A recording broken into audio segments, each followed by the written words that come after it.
आगे बढ़ने से पहले जितना भी हम आपको सिलेबस अब आगे कराने वाले हैं वो सिलेबस पूरा डिपेंड है हमारे रूल्स ऑफ केपी पर, जहां पे आप अंदर जाने से पहले ये देखेंगे कि केपी के अंदर कौन कौन से रूल्स को फॉलो करते हैं।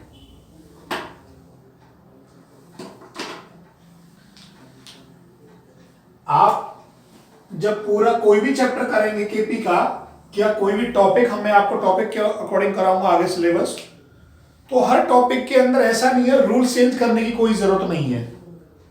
जो रूल्स आज लिखवा रहा हूं वही रूल्स हमेशा आप हॉरोस्कोप,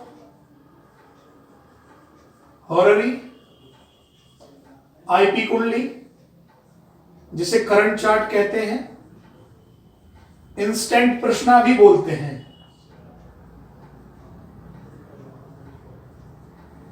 इन सभी पर रूल सेम है। सभी के लिए रूल सेम है, अलग अलग रूल नहीं है। सबसे पहले आपको यह समझना होगा फर्स्ट रूल क्या कहता है। रूल नंबर 1, रूल नंबर 1 ये कहता है जिस हिसाब से भारतीय ज्योतिष में किसी भी कुंडली के प्रेडिक्शन के लिए हम ग्रहों को मानते हैं, ग्रहों पर आधारित प्रेडिक्शन करते हैं, कोई ग्रह किस भाव में बैठा है, किस राशि में बैठा है, उसके आधार पर प्रेडिक्शन करते हैं। यहां रूल नंबर 1 है, आपको लिखना चाहे आप लिख लीजिए। जन्म कुंडली में या हॉररी इंस्टेंट प्रश्ना में कोई ग्रह बैठा हुआ है, वो किस राशि या किस भाव में है वो ज्यादा महत्व नहीं रखता।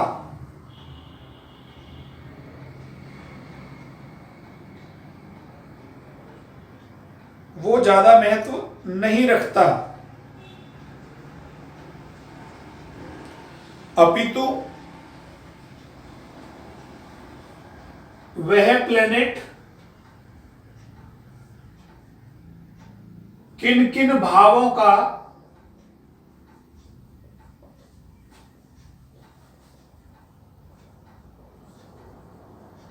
सिग्निफिकेटर बना है वह महत्वपूर्ण है।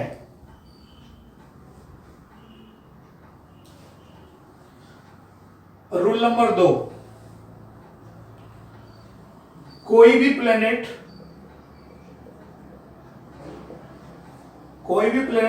अपने रिजल्ट के साथ साथ हमेशा अपने नक्षत्र और सबलॉर्ड के रिजल्ट देगा।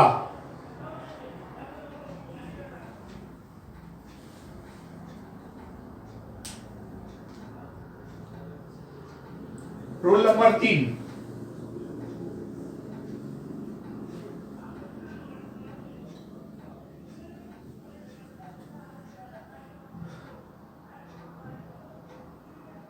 भावों का सबलॉर्ड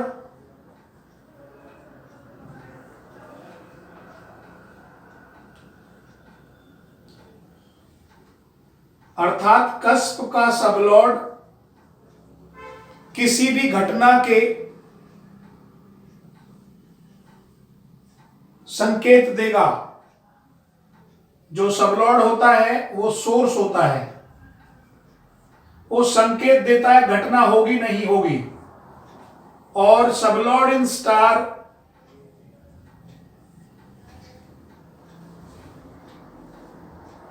आपको परिणाम बताएगा।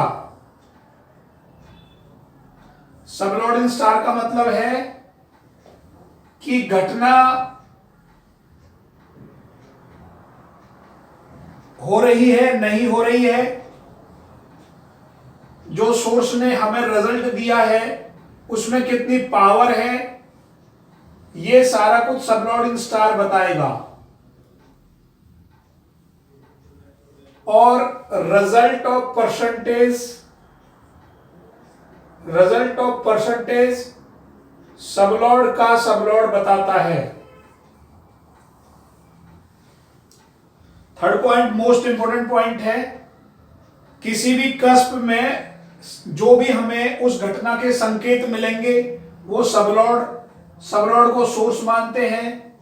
वो घटना पूर्णतः होगी नहीं होगी, पुष्टि करने के लिए, परिणाम को फाइंड आउट करने के लिए, रूल्स को लगाने के लिए सबलॉर्ड इन स्टार, और उसमें कितने परसेंटेज लाभ मिलेगा, कितनी हानि होगी, लॉसेस होगा, वो सबलॉर्ड का सबलॉर्ड बताएगा। रूल नंबर 4,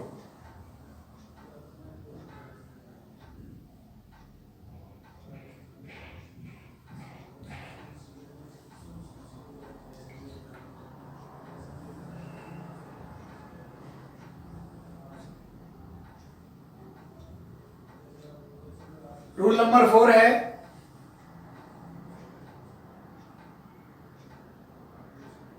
जिस कस्प की घटना निकालनी हो,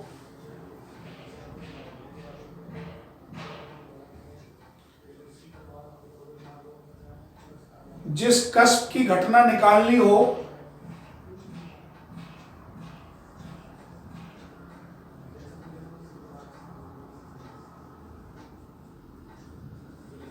यदि वह 12वें हाउस का सिग्निफिकेटर है, जिस कस्प की आपको रिलेवेंट घटना निकालनी है, यदि वह 12वें भाव का सिग्निफिकेटर है, तो उस घटना के परिणामों में अशुभता रहेगी। फॉर एग्जाम्पल, आप मैरिज की बात करते हैं, रिलेवेंट कस्प 7th जो कस्प है, यदि इसका सबलॉर्ड 12वें छठे भाव में बैठ जाए, या सबलॉर्ड छठे भाव को सिग्निफाई करे,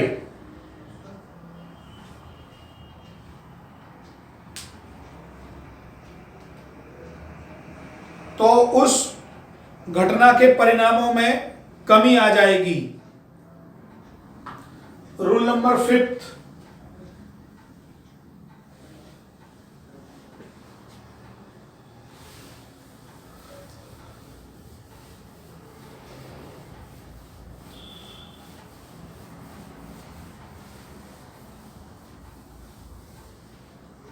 रूल नंबर 5 कहता है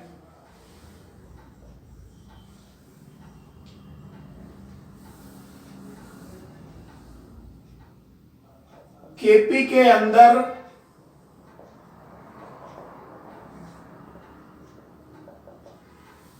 एक भाव या ग्रह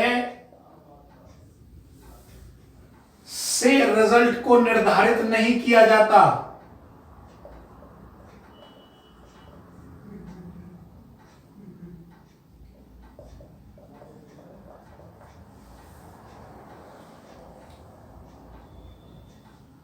केपी के अंदर किसी एक भाव या एक ग्रह से रिजल्ट को निर्धारित नहीं किया जाता, अपितु ग्रुप ऑफ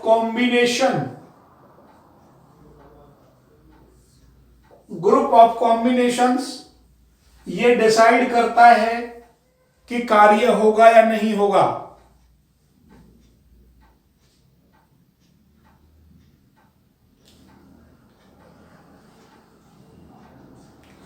फॉर एग्जाम्पल, अगर हमको फॉरेन की बात करनी है तो आप विदेश यात्रा, जो 12th हाउस है आपका, 12th कस्प, यदि 3, 9, 12 का सिग्निफिकेटर है तो आपको फॉरेन ट्रेवल जरूर देगा।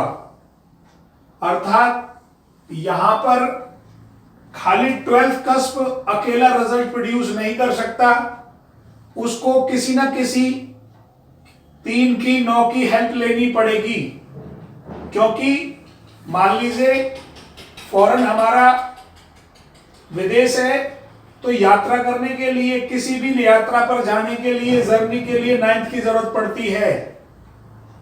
और जब फॉरेन जाएंगे तो घर से दूरी होना स्वाभाविक है, तो 4 का तीसरा नंबर आना स्वाभाविक है। इसलिए हमें यहां एक ग्रुप ऑफ कॉम्बिनेशन चाहिए। वो ग्रुप कॉम्बिनेशन ये तय करेगा कि आपके रिजल्ट्स क्या होंगे। ये फिर 5 रूल जो हैं, इन 5 रूलों को अगर आप सही से समझ जाएंगे तो आपको कंप्लीट पूरे सिलेबस में कहीं भी दिक्कत नहीं होगी।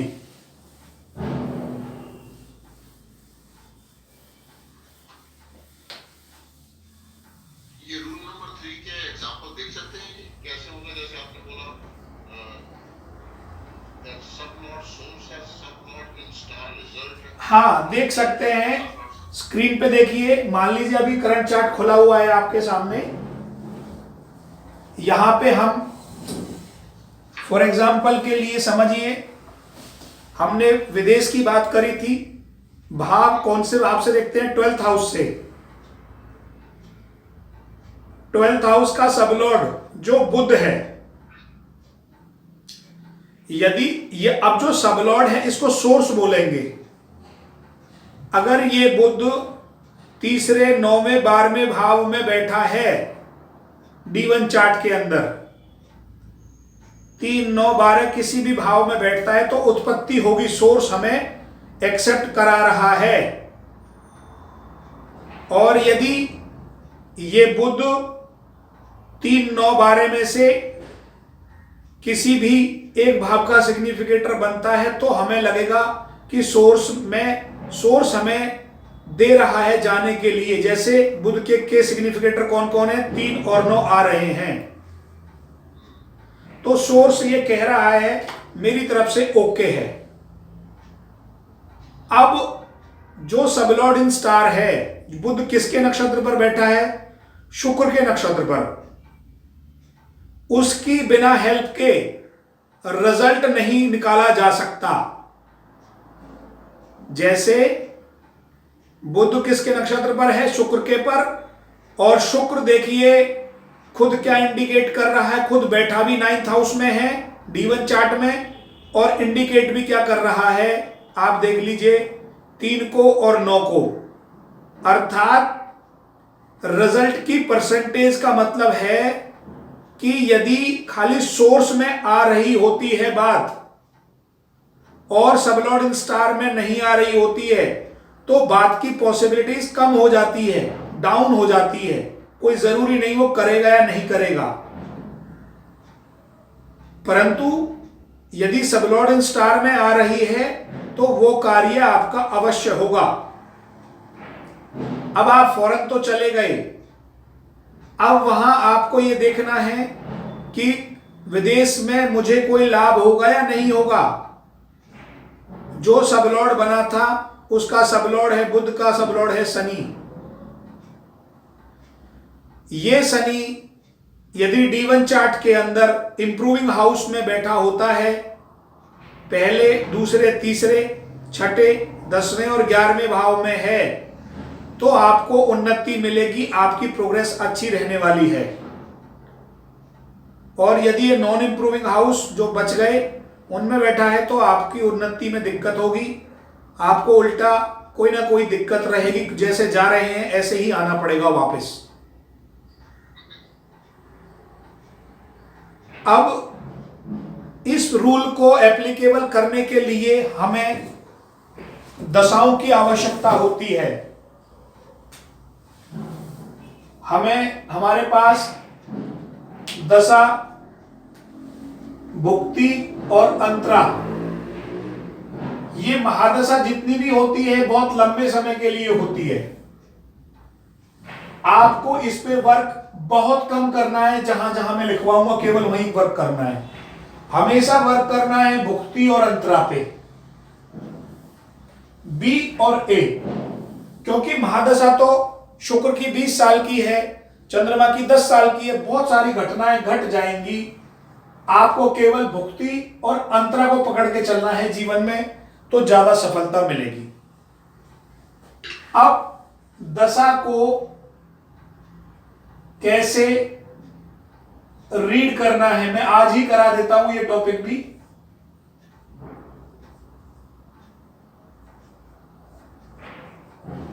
किसी भी व्यक्ति की फॉर एग्जाम्पल सूर्य में मरकरी की दशा है,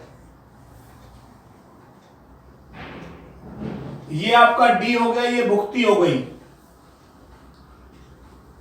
जब हम कभी भी दशा को रीड करेंगे तो इसी हिसाब से रीड करेंगे। हमेशा आपको लिखना होगा फर्स्ट, पहला स्टेप नंबर 1,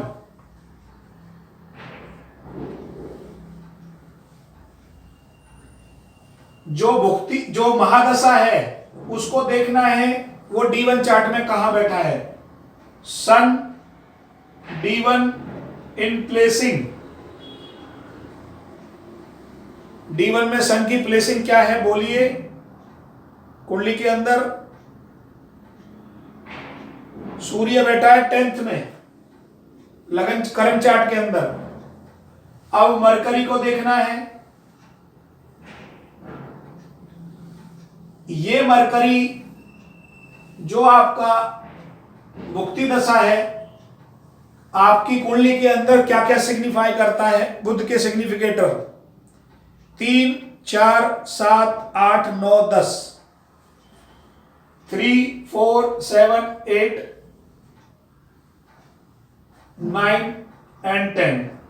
इनको कंबाइन कर देना है, ऊपर ले और नीचे ले को 3, 4, 7, 8, 9, 10। पहले स्टेप में दशा क्या रिजल्ट देना चाह रही है ये आपके सामने आ जाएगा। एग्जाम्पल हमारा 12th का स्पल सबलॉर्ड 3, 9, 12 का सिग्निफिकेटर है नहीं है, यहां से देख लेना है। यहां 3 भी है 9 भी है, यस प्रॉमिस करता है। स्टेप नंबर 2,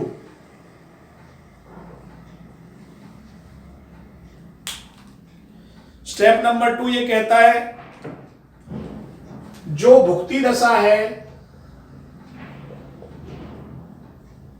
वो किस डेट से आरंभ हुई है।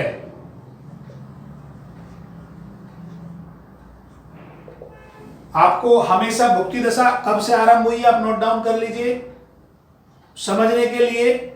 एग्जाम्पल में मैंने यही लिया, यही देख रहा हूं मैं, सूर्य में बुध क्लिक कर दिया मैंने। सूर्य में बुध, सूर्य बुध कब से स्टार्ट हुआ है देखिए आप स्क्रीन पर। सूर्य में बुध 18/1/2092, 18/1/2092 को स्टार्ट होगा सूर्य में मरकरी। जो जिसके सामने लिखी हुई है वो उसकी लास्ट डेट होती है और जो उसके ऊपर लिखी हुई है उसकी स्टार्टिंग। तो सूर्य में बुध 18/11/2092 में स्टार्ट होगा, ये स्टार्टिंग डेट है। अब हमें रूल नंबर 2 में ये देखना है जो भुक्ति वाला प्लेनेट है मरकरी @18/11 जो भी आपकी दशा चल रही होगी वो डेट्स, मरकरी इस डेट पर किस ट्रांजिट में होगा। ट्रांजिट निकालिए, मैंने यहां पर डालने के लिए ही डाल दूंगा मैं 18, मैं आगे आपको एग्जांपल में बताऊंगा। 18/11/2092 ये मैंने कैलकुलेट कर दिया। अब देखिए ये जो बुध है किसके ट्रांजिट में चला गया है। बुध चला गया है तुला के में, शुक्र किसकी राशि में आ गया, मरकरी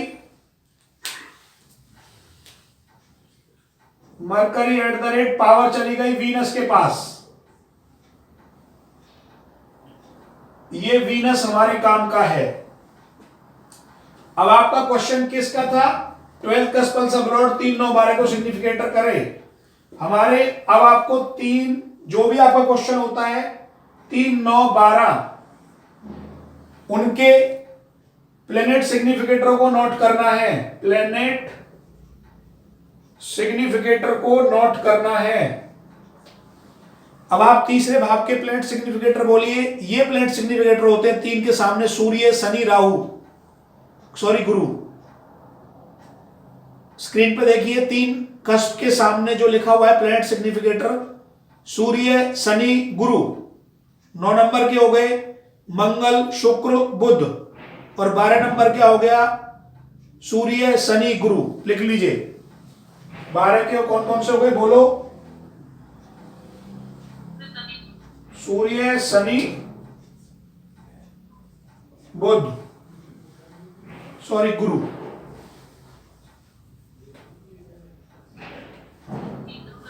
नौ नंबर का सिग्निफिकेटर कौन कौन हो गया मंगल शुक्र बुध। मंगल वीनस मरकरी। 3 नंबर का हो गया सूर्य सैटर्न जुपिटर। हमने 3 9 12 के प्लेनेट सिग्निफिकेटर को नोट कर लिया। अब हमें ये देखना है जिसके पास पावर आई है मरकरी ने शुक्र को पावर दे दी है। अब ये शुक्र आपके प्लेनेट सिग्निफिकेटर में 3 में है नहीं है, 9 में है यस है, 12 में नहीं है। अर्थात केवल 9 नंबर लंबी दूरी यस कर रहा है। और लास्ट तीसरा नंबर स्टेप नंबर 3 आपको करना है चेक कोरूलिंग। आपको कोरूलिंग को और चेक करना है। किसके कोरूलिंग होंगे 3 9 12 के किसके। और चेक किसको करना है इस शुक्र को ही करना है। जो बुध अंतर्दशा थी इस डेट पर किस राशि लॉर्ड में गया पावर उसके पास होती है। अब हमें ये देखना है ये वीनस हमारा 3 9 12 में कहां है। अब आप देखिए भाव स्पष्ट पे आइए। कोरूलिंग बोलते हैं सर राशि लॉर्ड स्टार लॉर्ड सब लॉर्ड को। 3 नंबर का कोरूलिंग गुरु शनि बुध नहीं है यहां पर 3 में कहीं भी नहीं है। शुक्र क्रॉस हो गया। 9 में बुध मंगल शनि बुध नहीं है। 12 में है यस। 12 में है। 12 में देख लीजिए 2 लेवल पर है स्टार लेवल और सब लॉर्ड लेवल दोनों पर है। अब आप देखिए अब रिजल्ट कैलकुलेट कैसे होता है। दशा आपको भेजना चाह रही है यस 3 9 दशा ने बात कह दिया। दूसरा स्टेप होता है ट्रांजिट बोलते हैं इसको। ट्रांजिट भी आपको भेजना चाह रहा है क्योंकि वो 9 को इंडिकेट कर रहा है लंबी दूरी को। और चेक कोरूलिंग्स वो 12 को इंडिकेट कर रहा है। अर्थात अगर कोरूलिंग के अंदर जो प्राइम कस्प है जिससे हम देखते हैं यदि उसमें मना आ जाता है उसमें क्रॉस हो जाता तीनों जगह यहां पर तीनों इसमें भी क्रॉस इसमें भी क्रॉस इसमें भी क्रॉस तो मैं ये कह देता आप इस दशा में विदेश नहीं जा सकते। और जैसे यहां 12th में इसने ओके करा है यस तो मैं ये कह रहा हूं कि आपका प्रॉमिस ओके है आप जा सकते हैं। कोरूलिंग में प्राइम कस्प के अंदर यस आना कंपलसरी है। और ये रूल किसी भी 2 जगह यस हो जाए पहले स्टेप दूसरे स्टेप में यस हो जाए कोरूलिंग में मना हो रहा है तो भी काम करा देगा। अगर कोरूलिंग में यस है फिर तो कहीं देखने की जरूरत ही नहीं है आपका कार्य होगा 100%। चाहे दशा हां करे या ना करे। वैसे कहा गया शास्त्र में यह है कि कम से कम दशा फेवरेबल होना जरूरी है नेगेटिव ना हो। अगर यहां पर हमें विदेश जाना है 12 नंबर का नेगेटिव कौन है 11। अगर यहां पर 11 आ रहा होता तो हम ये देखते कि ये कहीं ना कहीं हमारे लिए नेगेटिव है। तो जो ये स्टेप मैंने लिखवाए हैं, स्टेप 3 लिखवाए हैं टोटल। पहला दशा का स्टेप है, दूसरा ट्रांजिट का, तीसरा कोरोलिंग का। ये हमारे फलादेश में यही स्टेप काम आएगा जब हम दशा की प्रेडिक्शन निकालेंगे। इसको बार बार हम लगाएंगे तो प्रैक्टिस से आपको और बारीकी से आ जाएगा। ठीक है, क्वेश्चन है सर। हाँ जी बोलिए। सर आपने दशा से सन एंड मर्क्यूरी के लिए सर डीपी लेना कि ओनली बीए लेना है? नहीं, डीपीए मतलब भुक्ति पे हम काम करेंगे सर। सन का तो, सन को तो हमने देखा है वो बैठा कहाँ है, केवल बस उसकी प्लेसिंग देखिए, इससे ज्यादा हमने कुछ नहीं देखा है। हमने ए नहीं लिया? नहीं, जब हमारा ए हम कब लेंगे? ए हम लेंगे जब हमें पीरियड फाइंड आउट फिक्स करना होगा। पहले हमने भुक्ति में देखा क्या मैं विदेश जा सकता हूं, आपका आंसर आ गया यस, आप जा सकते हैं। ये पीरियड मान लीजिए 2 साल का है, ये पीरियड भुक्ति। अब वो पूछेगा जी मैं कब जा सकता हूं, थोड़ा आइडिया दीजिए 2 साल के अंदर। तो आपको सेम यही रूल अंतरा पर भी लगाना है, यही सेम रूल। उससे आपकी 2 साल के अंदर जो हमने 9 में डिवाइड कर देते हैं अंतरा को, वहां से आपको फिक्स एक कुछ महीनों का, मंथ का पीरियड मिल जाएगा। जब हम आगे बढ़ेंगे तो मैं एक एक एग्जांपल पे जब लगाएंगे तो बारीक डिटेल में आ जाएगा ये।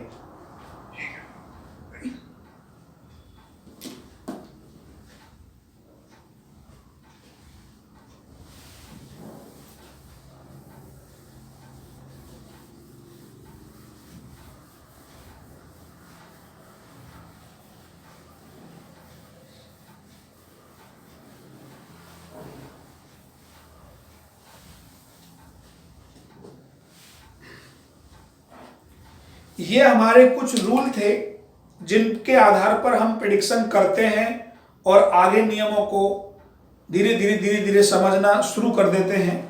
इस पर ही पूरी कंप्लीट कृष्णमूर्ति पद्धति का जो आधार है वो टिका हुआ है। अब हम एक चीज मैं आपको जर्नल कराने जा रहा हूं जो आपके बहुत काम आने वाली है।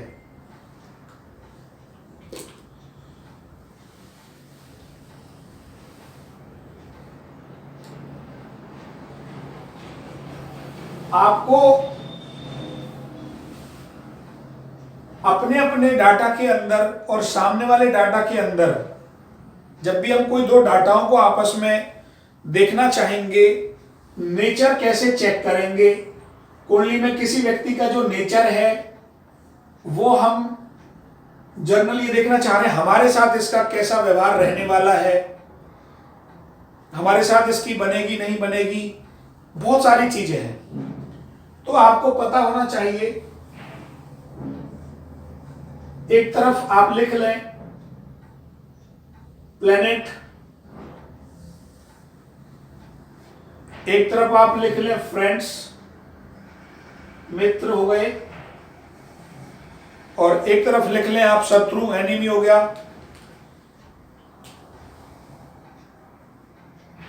और एक तरफ लिख लें आप सम, न्यूट्रल। अब आप देखिए, आपको ये सभी को ये पता है, ज्यादातर मुझे बताने की आवश्यकता नहीं है, सभी आपने ऑलरेडी पहले पढ़े हुए हैं। पर यहां पे हमें करना क्या है, जो प्लेनेट होता है उस प्लेनेट के नेचर के अनुसार हमें फ्रेंड्स और शत्रु बनाने हैं।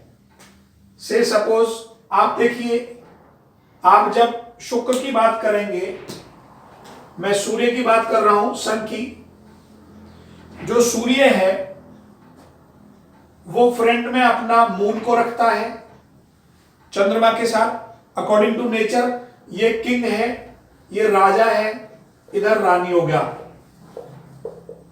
या ये सोल हो गई,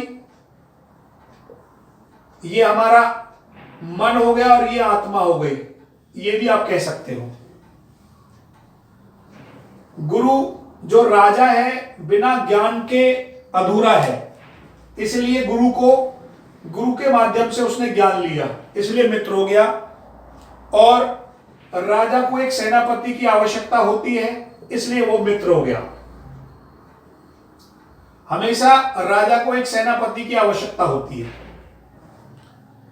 अब जो राजा है वो डायरेक्ट प्रोटोकॉल के तहत, फॉर एग्जाम्पल से सपोज आज नरेंद्र मोदी अगर किसी सेना में किसी डी क्लास से बात करना चाहता है तो वो पहले वहां के उस सबऑर्डिनेट यूनिट के हेड से बात करेगा, फिर नीचे एक सीक्वेंस होता है। तो डायरेक्ट अप्रोच नहीं कर सकता, मतलब बाय प्रोटोकॉल हम डायरेक्ट शनि को अप्रोच नहीं कर सकते, इसलिए जो शनि है वो शत्रु होता है।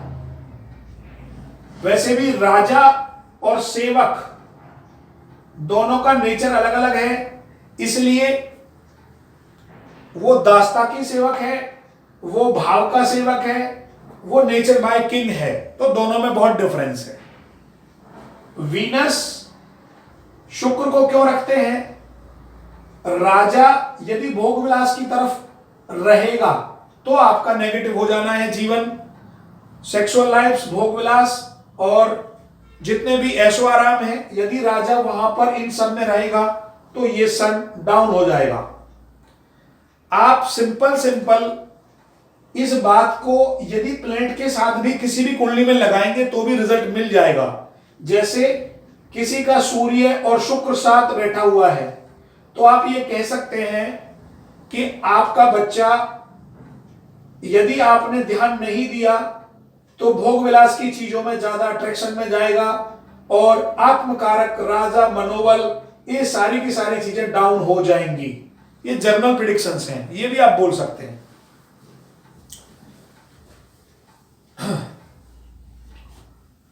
और न्यूट्रल हो गया यहां पर आप देखिए मरकरी, युवराज, ये न्यूट्रल हो गया। और यहां पर राहु ग्रहण के कारण भी आप बोल सकते हैं, भ्रम के कारण भी बोल सकते हैं। ये प्रकाश है और ये राहु अंधकार है, इसके कारण भी एनिमी में जाएगा। और जो केतु है, केतु का जो नेचर है ग्रहण के कारण अगर आप नेचर में लेके जाएंगे तो शत्रु में जाएगा, और अगर नॉलेज ज्ञान में लेके जाएंगे तो सब में जाएगा, क्योंकि केतु आध्यात्म, नॉलेज, बहुत सारी चीजों का कारक है। इसलिए सूर्य के साथ जब नेचर की बात करेंगे तो केतु हमारा एनिमी में रहेगा। और अगर आप उसको जैसे सूर्य और केतु साथ बैठे हुए हैं, ठीक है, उस भाव का जो नेचर होगा उसमें कमी आ जाएगी। अगर फॉर एग्जांपल ये चौथे भाव में बैठा है तो मदर के संबंधों में कमी रहेगी, ये बात ठीक है। पर चौथे भाव से नॉलेज, सन और केतु नॉलेज के लिए बहुत अच्छा है, ऐसा बच्चा इंटेलिजेंट होगा, ये कह सकते हो आप। तो यहां आपको जो पर्टिकुलर्स ये निकालने हैं, मैंने जो आपको जो बुक दे रखी है उसमें ऑलरेडी अकॉर्डिंग टू नेचर आपको ये लगाना है, नेचर के अकॉर्डिंग आपको ये देखना है। अब हमें केवल इतना था हमारा टॉपिक कि एक व्यक्ति का दूसरे व्यक्ति के साथ नेचर कैसा रहता है। आप सभी ने केवल लगन का सबलॉट नोट करना है। अपनी अपनी कुंडलियों में आप देखेंगे, जैसे अभी इस कुंडली के अंदर लगन का सबलॉर्ड है राहु।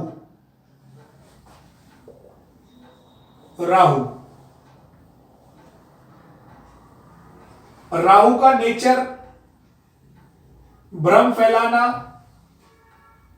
भ्रम की स्थिति में खुद रहना, बहुत ज्यादा टॉपिकों को क्लियर नहीं करना, उलझने, इस तरह का रहता है। अब आप देखिए, आपका लगन हो गया सेल्फ, दूसरा भाव किसका होता है बताइए? फैमिली का। और मुख्य रूप से जो दूसरा भाव है हमारा, आप देखेंगे आपका जो निजी परिवार है, निजी परिवार, अपनी वाइफ, हस्बैंड या अपना निजी परिवार, अगर दूसरे भाव का सबलॉर्ड का अगर मित्र है तो आप दूसरे भाव की तरफ ध्यान देंगे। जैसे राहु और शनि क्या है, मित्र हैं, तो आपके लिए दूसरा भाव, इस लगन वाले के लिए दूसरा भाव धन भी, ये बोल सकते हैं कि ये व्यक्ति इजीली लगन के माध्यम, लगन का मित्र होने के कारण धन के क्षेत्र में भी इजीली ग्रो कर सकता है। ये बड़ी बड़ी सिंपल प्रिडिक्शन है। इसमें देखिए, इस व्यक्ति का चौथा भाव चंद्रमा है, लगन का सबलॉर्ड। फोर्थ कस्प का जो सबलॉर्ड है वो मून है। मून और राहु दोनों एनिमी है, शत्रु हैं। यहां आप कह सकते हैं कि नेचर मां के साथ अच्छा नहीं रहेगा। एक ही कुंडली से आप सब कुछ निकाल सकते हैं। एक ही कुंडली से पूरे परिवार के बारे में आप देख सकते हैं कि मेरे बड़े बहन भाई के साथ कितनी बन रही है, छोटे बहन भाई के साथ क्या चल रहा है, पिता के साथ बनेगी, वाइफ के साथ क्या रहने वाला है। आप सिंगल सिंगल कुंडली से जान सकते हैं। अब आप ये कहेंगे, जैसे मैंने सपोज 7th हाउस का सबलॉर्ड है आपका इस कुंडली के अंदर मंगल, और लगन का सबलॉर्ड ये हो गया आपका राहु, ये आपकी वाइफ हो गई। अब आप देखिए, राहु और जो मंगल है, अगर हम पराक्रम की बात करते हैं तो मित्र हैं, और अगर नेचर की बात करते हैं तो शत्रु हैं। राहु और जो मंगल है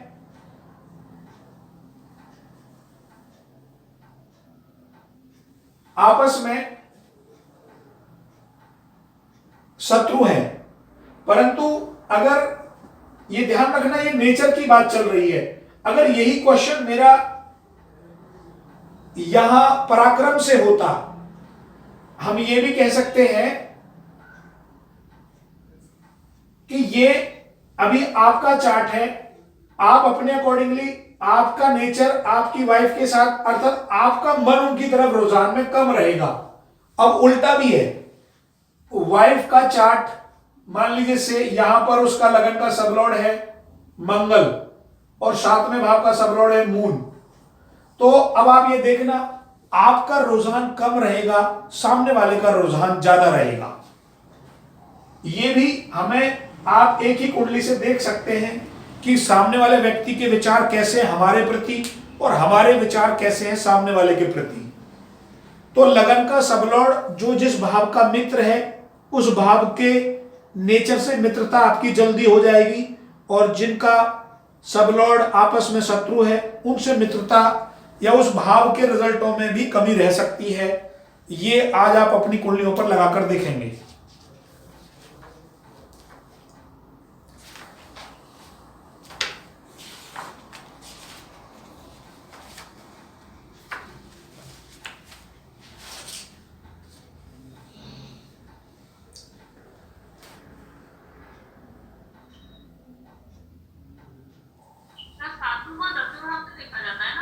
हाँ जी,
अभी तक हमने आपको जर्नल केपी में एंटर करने से पहले कुछ रूल्स बताए हैं और ये रूल्स आपने कंप्लीट टॉपिक वाइज अब हर टॉपिक पे लगाने हैं। कुछ रूल्स हैं क्योंकि केपी का एक अच्छा सिद्धांत, जैसे भारतीय ज्योतिष में क्या होता है, वहां पर अगर आप जन्म कुंडली प्रेडिक्शन की बात करेंगे तो रूल्स अलग हैं और प्रश्न कुंडली की अगर बात करेंगे तो वहां आपके रूल्स थोड़े अलग हैं। हमें यहां कोई डिफरेंस नहीं है, जो रूल्स आपका हॉररी पे लगता है वही सेम जन्म कुंडली पे भी लगता है। तो कुछ रूल्स हैं हॉररी के भी, मैं 4-5 रूल्स हैं छोटे छोटे, वो भी आपको लिखवा देता हूं। आप यदि किसी की डेट ऑफ बर्थ नहीं है तो आप उस व्यक्ति की हॉररी चार्ट ले सकते हैं और हॉररी चार्ट हमेशा आपको 1 to 49 एक नंबर लेना है। वो नंबर हम डालेंगे, कोई भी नंबर हमने लिया उसके अकॉर्डिंगली आपकी एक हॉररी प्रश्न कुंडली बन जाएगी। हमेशा प्रश्न कुंडली बनने के बाद उस कुंडली को आप, हॉररी कुंडली को आप 3 to 6 मंथ तक वैलिड होती है, वो उसी क्वेश्चन के जवाब देने में या उस व्यक्ति के बारे में डिटेल बताने के लिए। अब हॉररी बनने के बाद क्या क्या रूल्स हैं, सबसे पहले मान लीजिए कोई भी हमने एक हॉररी अभी ली, जैसे आपके सामने आप आईजी टूल में गए, हॉररी क्लिक करा, हमने टॉस बटन से एक नंबर लिया और कैलकुलेट क्लिक करा, आपके सामने एक हॉररी तैयार हो जाएगी। अब पहला रूल क्या है हॉररी के अंदर, रिलेवेंट हाउस, जिस भी रिलेवेंट हाउस से क्वेश्चन है, यदि मून और मून नक्षत्र उस रिलेवेंट हाउस में बैठा है तो कार्य होगा। एग्जाम्पल, सामने वाले ने क्वेश्चन करा, सर मैं हायर स्टडीज करना चाहता हूं, 9th कस्प, सब लॉर्ड और नक्षत्र लॉर्ड यदि 4, 9, 11 के सिग्निफिकेटर हैं तो वो हायर स्टडीज कर सकता है। ये तो रूल है। और हमें हॉररी में कैसे देखना है, पहला रूल लगाकर रिलेवेंट हाउस 9th कस्प, उस दिन का, जैसे आज देखिए चंद्रमा कहां बैठा हुआ है D1 चार्ट में 12th में, और चंद्रमा का नक्षत्र बोलिए गुरु है, गुरु कहां है 7th में। इस व्यक्ति का जो चंद्रमा है मून बैठा हुआ है 12th में, मून NK वो है जुपिटर, वो है 7th में। रिलेवेंट हाउस सिग्निफिकेटर 4, 9, 11 में है कहीं भी नहीं है। इस व्यक्ति का जो हॉररी का जवाब है वो नो हो गया, नहीं कर सकता, आपको हर्डल्स आएगी, आपको दिक्कत आएगी। तो जो पहला रूल है वो ये है कि हमेशा मून और मून का नक्षत्र यदि रिलेवेंट हाउस या उस हाउस में बैठा हो, जिस हाउस से रिलेटेड क्वेश्चन है, तो आपका जवाब यस होगा।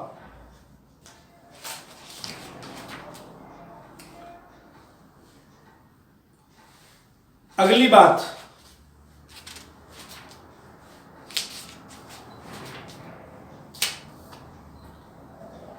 हमेशा ध्यान रखना जब भी हॉररी में डीबीए की रूल की बात आएगी, रूल नंबर 2 क्या कहता है, मान लीजिए ये हॉररी हमारी लगी हुई है, जैसे आपके सामने लगी हुई है, तो या हमेशा ध्यान रखना हॉररी में महादशा को यूज नहीं करना है, हमेशा भुक्ति दशा को यूज करना है। हॉररी के अंदर ऑलवेज यूज्ड इन भुक्ति दशा, हमेशा भुक्ति दशा को ही यूज करते हैं।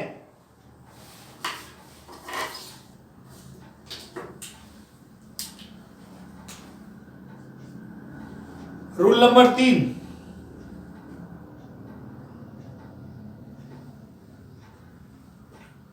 रूल नंबर 3 है मून नक्षत्र और लगन असेंडेंट सबलॉर्ड यदि सेम है,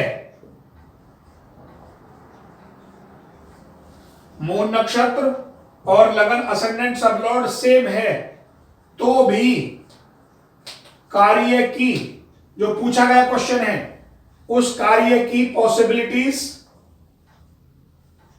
यस है, वो भी कार्य आपका होगा।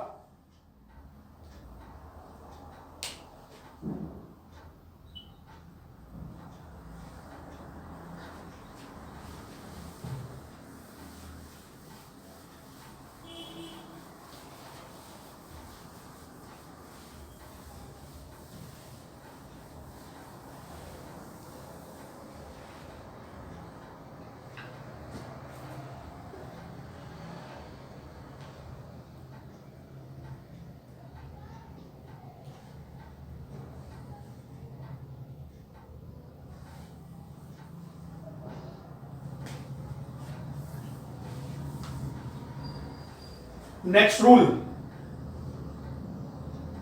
किसी व्यक्ति ने पूछा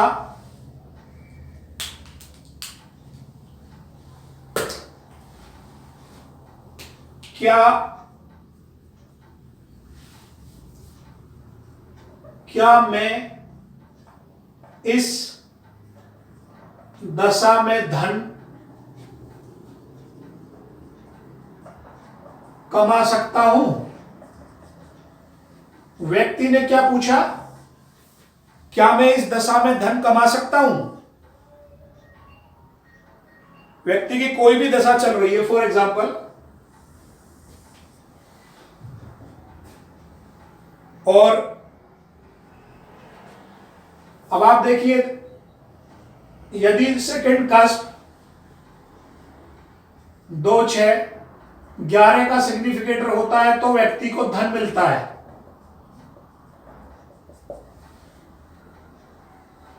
अब आप हॉरोस्कोप में देखें उसकी क्या दशा, क्योंकि उसने क्वेश्चन करा क्या मैं इस दशा में कमा सकता हूं, उसकी मान लीजिए एक्स वाई कोई भी हमारी दशा चल रही है। आप देखिए हमेशा वाई अर्थात भुक्ति D1 में डायरेक्ट, ये बहुत छोटा मेथड, शॉर्ट मेथड है हर चीज के लिए, इसको बोलते हैं शॉर्ट मेथड। जो वाई है, भुक्ति है, D1 चार्ट में कहां बैठा है, D1 चार्ट में कहां बैठा है। अब देखना है वाई का सबलॉर्ड कहां है। वाई का सबलॉर्ड, वाई एक प्लेनेट है, उसका सबलॉर्ड कौन है, और D1 में पोजीशन क्या है उसकी। अब देखो यदि ये वाई 2, 6, 11 में से कहीं भी बैठ जाए और y का सबलॉर्ड मान लिया n, ये 2, 6, 11 में से कहीं भी बैठ जाए, तो आप ये कह सकते हो इस दशा में आपको रिजल्ट मिलेगा। और यदि वो 1 में बैठे केवल, तो आप देख लेना आपको 33% उम्मीद है। यदि 2 में बैठ जाए तो 66%, और यदि तीनों में बैठ जाए तो उस दशा में आप जितने सिग्निफिकेटरों में वो बैठ जाए उतना ही रिजल्ट अच्छा मिलता है। 2 में बैठ जाए 33, 3 में बैठ जाए 66, पूरा 3 में मिलने के बाद 99। जितने सिग्निफिकेटर हो मान लो उसको डिवाइड कर लेना, मैं कहता 2, 6, 10, 11 होता तो 4 के हिसाब से 25 डिवाइड हो गया अपने आप। तो एक जर्नल फॉर्मूला है, जो दशा चल रही होती है वो D1 चार्ट में कहां बैठी है, उसका सबलॉर्ड कौन है, वो D1 में कहां बैठा है। यदि ये आपके उस रिलेवेंट हाउस के सिग्निफिकेटर में बैठ जाते हैं, उस दशा में डेफिनेटली उस चीज का कार्य होता है। अब मैं आपको एक ऐसा फॉर्मूला बताता हूं, यदि आपके पास कुछ भी नहीं है, कोई भी चीज नहीं है, और आप सामने वाले की प्रेडिक्शन करना चाह रहे हैं हॉररी से, इस मेथड को, ये मेथड 100% करेक्ट है, कभी भी अपना सकते हैं। आपके पास सॉफ्टवेयर है या नहीं है उसकी कोई जरूरत नहीं है। ये मेथड है, लिखिए quick result in horary.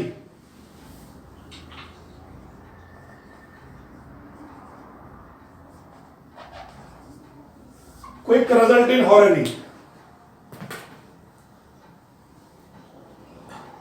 Step number 1. You have taken a number in between 1 to 49 in front of जो भी सामने बैठा हुआ है. अगर आपको खुद को लेना है तो अपना नंबर भी आप सिलेक्ट कर सकते हैं. Step number 2, divide by 12. Step number 3, not remainder, जो बच गया, जो शेष बचा, जो भी अंक शेष बचा. इफ नंबर 1, यदि 0, 2, 6, 10 बचेगा रिमाइंडर में, the result will be favourable 100%. ये फेवरेबल है, आपका कार्य काम होगा. If result 3, 7, 9 and 11, sorry 1, 3, 7, 9, 1, 3, 7, 9.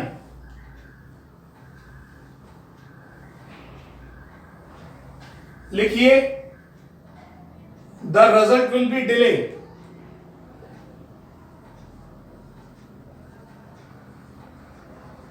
और सम hurdle,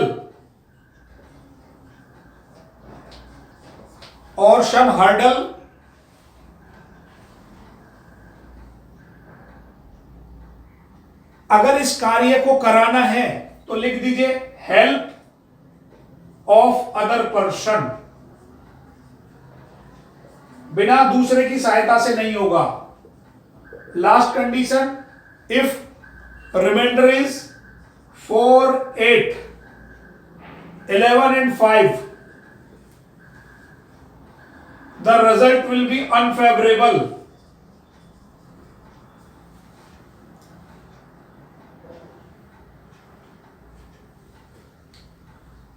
Say suppose example 1 to 49, in between a number, say 120 divided by 12, the number will be, remainder is 0, the 0 will be favorable. Horary का सबसे most important rule है, अगर आपके पास सामने वाले को क्विक आंसर देना है तो यहां से भी दे सकते हैं विदाउट एनी कंफ्यूजन. आप कोई सोचने की जरूरत नहीं है, बिल्कुल वर्क करता है, कभी भी लगा के आप देख लीजिए. हाउस नंबर 12 नहीं आपने नोट किया, वो नहीं आएगा बीच में? है जी, हाउस नंबर 12 आपने नहीं किया. कभी बचेगा ही नहीं सर. रिमाइंडर 12 है, आप करके देख लेना. रिमाइंडर कभी 12 आएगा ही नहीं. करके देखें, आप कोई भी चीज निकाल के देखें, आप बताना.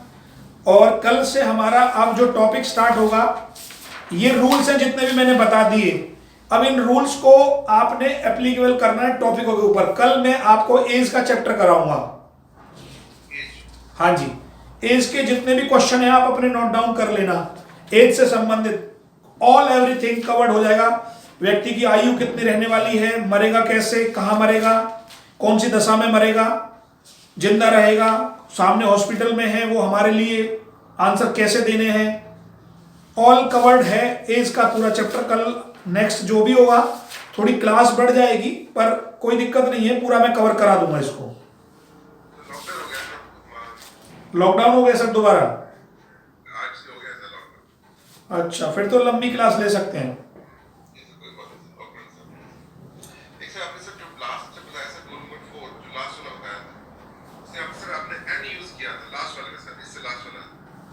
इससे किस चीज का था? और रूल पढ़िए सर एक बार, ऐसे याद नहीं आएगा कौन सा लिखवाया. क्या मतलब इस दशा में धन कमा सकता हूं? अच्छा, देखिए वो रूल जो है, जैसे फॉर एग्जांपल आपके पास लैपटॉप सॉफ्टवेयर कुछ भी नहीं है, आप केवल किसी कुंडली लेके बैठे हो, उसने पूछा क्या मेरे लिए दशा धन के लिए कैसी रहने वाली है, तो केवल ये देख लीजिए जो भी भुक्ति दशा है आपकी, वो प्लेनेट कौन है, वो प्लेनेट रिलेवेंट हाउस 2, 6, 11 में है या नहीं है, एक क्वेश्चन। और यदि जो भुक्ति दशा का सबलॉर्ड है वो सबलॉर्ड यदि रिलेवेंट हाउस में बैठा है तो डेफिनेटली आप पैसा कमाएंगे। अब वो पूछेगा मैं इस दशा में कितना कमा सकता हूं, आपने मान लीजिए 1 आ रहा है, हमारे पास सिग्निफिकेटर जितने होते हैं परसेंटेज को उसी में डिवाइड कर देते हैं। मान लीजिए 4 सिग्निफिकेटर हैं, 2, 6, 10, 11, तो ये मैंने 100 में है, ऑटोमेटिकली एक सिग्निफिकेटर में बैठेगा तो 25, 2 में 50, 3 में 75, 4 में 100, तो जितने में वो बैठ जाएगा ऑक्यूपाई कर लेगा, उस हिसाब से उसकी पावर बढ़ जाती है।